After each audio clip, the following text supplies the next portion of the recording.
Good morning, everybody. We are at the KWJ. It's not even a unit anymore. What is this place? What would you?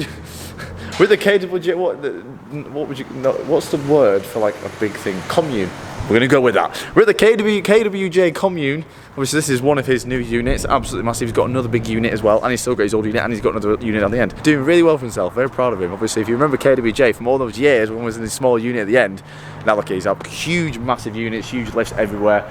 He's kind of let us borrow a lift because if you remember in the last episode, we bought the absolute shed of an X5, and today we need to see what the hell is actually wrong with it.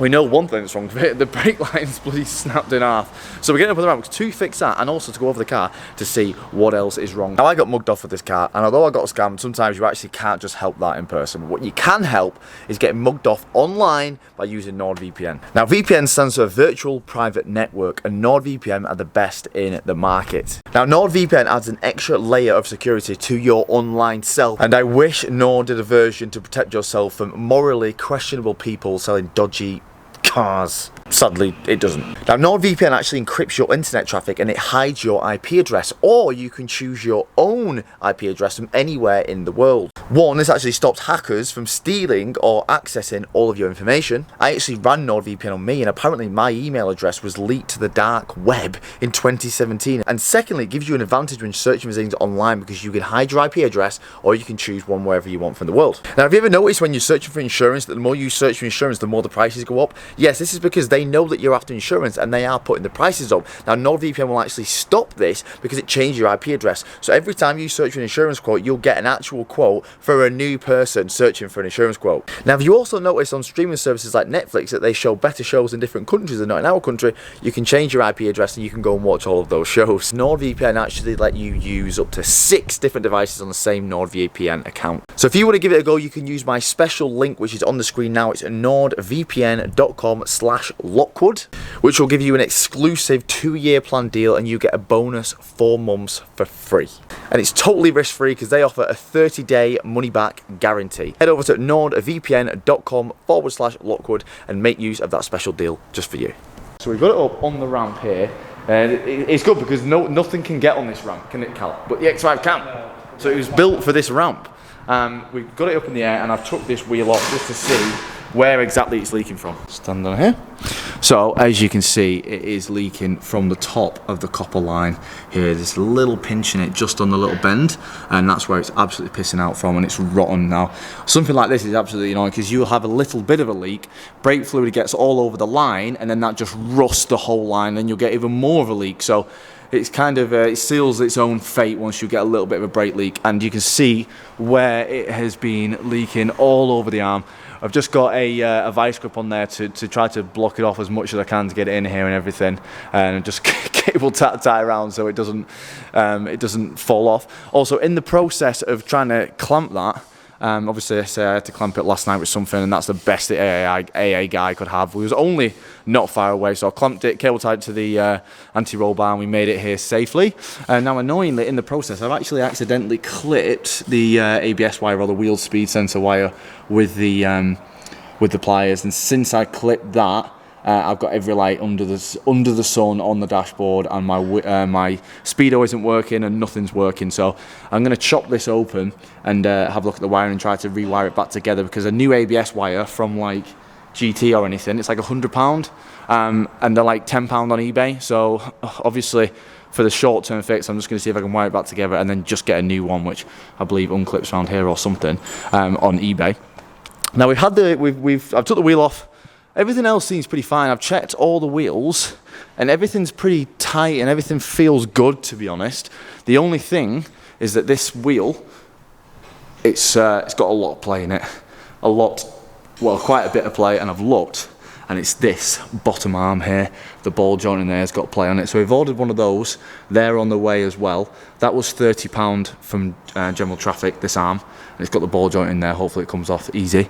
And the rear brake hose for this side was £30 as well. Now, in the process this morning, I found some also other bad things about the car. So you may be thinking, yes, it's a shitbox X5, as if somebody let me drive home with a brake line like that. Literally absolutely horrendous.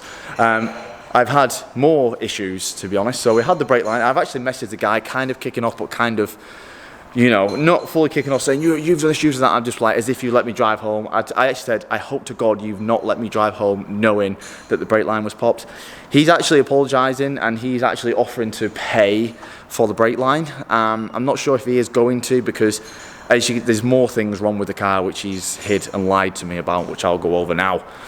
So first of all, I tried to start it this morning, the electrics kept coming on and off. I looked at the battery and the terminals were like not even tight. The terminals were hand tight. I drove that home. It's not ideal. The positive and the negative were just not tight whatsoever. I've actually looked at the oil, and it took like 1.5 litres of oil, 2 litres of oil, which isn't ideal. I've looked and there's no leaks under here. There's no leaks, and it doesn't smell or look like it's burning oil, so I'm thinking it's just not been topped up in a while. What else has happened as well? He said to me that he said, yeah, well, if we can add 50 quid onto the price, I'll change the rear brakes and the rear brake lines, or the rear brake sensors. They haven't been changed. What else has he lied about? Just pretty much everything, to be honest. Lied about everything. Say he'd swapped the front tyre around because the tracking was out on the outside. He hadn't done that. You can see the tracking's just started perishing the outside of this wheel. The whole tyre is good, but he said he'd swap it round. Hadn't done that. He basically he's just lied about absolutely everything, to be honest. But he's still offering to pay for the brake line, so I'm a bit confused. This is why I don't think he is going to pay for the brake line. But, you know, I've ordered it, I'm going to put it on, and I'm going to say, look, decent thing to do here is to refund me for those pads and things that you clearly didn't fit, and also pay for the brake line. Whether he wants to or not, it's up to him. If he wants to be a decent guy and give me 100 quid back for the brake line and stuff, then fair enough. I mean, it's not ideal sending a car out like this and just lying about everything. But if he wants to somewhat make, you know, amends for his lies, great. If he doesn't, which I'm not really expecting him to, it is what it is. We've got the car and we're down to fix it. But I kind of looked over everything else of the car and nothing else seems to be off. So we need to change this bottom arm, which is going to change, and the rear brake line. And then once they're on, I'm going to take it for a drive and see what it feels like. As you say, the engine does sound okay, although it was quite low on oil. It did have some in there, but it took like 1.5, 2 litres. The engine sounds great, and it drives, well, other than a brake line being out and a bottom arm, it drives okay. So I'm still, well, we'll see. It's not been a good day, is it, Cal? No, it's not. You don't get on the brakes very well, do you? No, it's not ideal. It's not ideal. It's honestly not ideal. But we've got the car. We fix cars for, well, I almost said for a living. For a YouTube channel. Badly. Really got scared this morning when I turned the key in and nothing was happening. I was like, oh my God, what's going on? But then it did. So I'm hoping it is just the fact that the terminal was loose. It has to be. It was super loose. The positive and the negative were just like moving around. I drove home on that. Yeah. So you can see the play in that ball joint there. So we're going to change that arm. There is 2 ball joints, and there's one on here. One ball joint has one on the hub, and one ball joint has one on the arm. So I've got this one. I'm hopefully it's that one, because trying to change the ball joint on the hub is going to be a pain. As far as these go, this is low mileage. Like most of the ones you see these for sale, they're like 200k, 190, 180k. Yeah. What's so on this? 120. Oh, it's not bad, is it? That's not bad. Yeah. Right, it's going to start with taking this lower arm off. So it's a 22mm here. I've just undid the bolt to there, and then you just get a big massive hammer and just keep smacking the hub. It's nice when the ball joints are like this and they go up, because that's much easier getting them out. So that's loose now. So we'll take it off here, finish that nut off, and change the arm with the wheel still on there, which is handy. Because, oh, another reason. So we've got locking wheel nut here on this wheel. On this wheel, 3, just 3 wheel nuts, great. This wheel was 4 wheel nuts, so we're getting better. I've actually not looked at this one. What's on this one? Oh, there's 5 on there. So I hope the locking wheel nut key is in there. He did actually say the locking wheel nut key is inside the car, but he said a lot of things which aren't true. So I think I'm gonna have to take the wheel off, because I don't know if I've got enough clearance. No, I've not got enough clearance there to get that ball joint out. So we'll take the wheel off. Okay, we've got 2 locking wheel nuts in here. Let's see.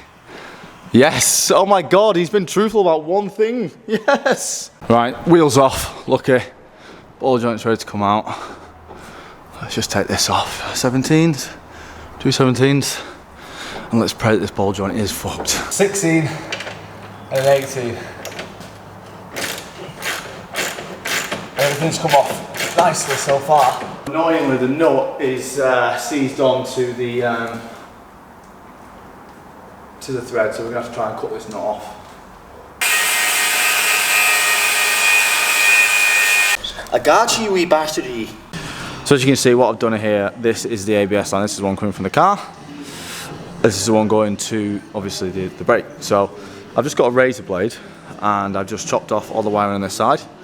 Chopped off all the wiring on this side, and we're literally just going to wire them together and just cable tie them out of the way. And that should fix our ABS issue. So I've just taped them together really loosely. That's not the wire, that's just a cable touching that. So I'm just going to turn the car on and make sure it's working. Right, so as you can see, there's no lights on the dash anymore. So that's worked, which I'm happy about, which means I'll have my speedo and everything like that now, which is good. We're getting there, guys, we're getting there. Well, slowly but surely. Right, so I've done this. I've actually soldered it as well, soldered it and taped it. So I'm just leaving it out of the way because my arm and my brake line have turned up. So we'll start fitting these now. We'll put the arm in first, just so the front's back together. And then hopefully this is the right brake line. Now, brake lines are notorious for rounding, so make sure you get like a brake line spanner like this. And make sure you get a 6-point, not a 12-point. Because the likelihood of rounding is a lot more. Okay, this one's come loose. I feel like I'm slightly rounding this one, so I'm scared, and I'm gonna ask Tom to come and help, because I do not want to round that at all. Uh-oh. Vice grips are out. Uh-oh. Uh-oh. He's a man. He's a man. He's a man. It is turning. Go on. He's a man. And there we go. New brake line is on. So now we just need to bleed the brakes pretty much. Put this in here and we'll get to bleeding the brakes. Need to cable tie that ABS wire somewhere. Right, it's been a stressful afternoon. Put the brake line on and I just still had no pedal whatsoever, absolutely no pedal. And I've bled it and bled it, we've bled it up. I then realised that you have to do an ABS bleeding procedure, so we've got the scanner on there, done the ABS bleeding procedure, and it just wasn't, I just had no pedal whatsoever. So I asked Tom, like, Tom, can you please just come and have a look at this, because I don't know what the hell's going on. And he comes, and he sticks a thing on here, and just pushes that piston back, moves the caliper, and then they're working, they're working! He's a genius! They're working! So Tom just said one of the pistons was just a bit stuck and it would have been called in back pressure. And they're working. Like, the pedal feels good. Like before I was stamping on the pedal and we could still move the brake disc by hand. But now, like, it's working, it's stuck. So I think I'm gonna just shut the wheels on quick and just go for a drive up and down here. Because I'm extremely excited, obviously extremely nervous. And we put that blower arm on, so let's go and take it for a quick drive. And I'm excited. So they are miles better. They do actually work now. They're still a little bit spongy. I must admit, they're still a little bit spongy, but maybe that's just because obviously the pads might not be like worn into the discs. Because the more I'm braking, the better it's getting. Like I can't actually slam on now. It's still a bit spongy, but it feels good, to be honest. I'm not gonna lie. And it's like the faster you go, the better they work. Like that feels great. When I'm slow, it feels a bit spongy, but that might just be the ABS. I know that some cars kind of do that, obviously, when you're going slow to make a smoother ride. They're not as sharp on the brakes, but they feel good. Feel good to me. Right, you ready? So for now, just slam on. There we go. They're a little bit spongy, but I honestly think that's just because they're going like 5 miles an hour. When we're going quicker, it stops way faster. Yeah, I think it feels good. I'm just going to do a couple more laps around here, and just pray that's it. But it definitely feels 10 times better. I think either tomorrow or soon I'm going to change the other side brake line, just because it does look a little bit rusty, and it's probably going to do the same thing. I only realised it looked rusty when I was, when I had a look. So I am going to change the other side as well, just because if one side's done it, likely the other side doing it is quite high, The thing is, like, the car stops great. I'm just obviously because I'm trailering, I need to make sure it stops even better, So yeah, I'm going to end this video here, guys, and I'll see you guys in the next video.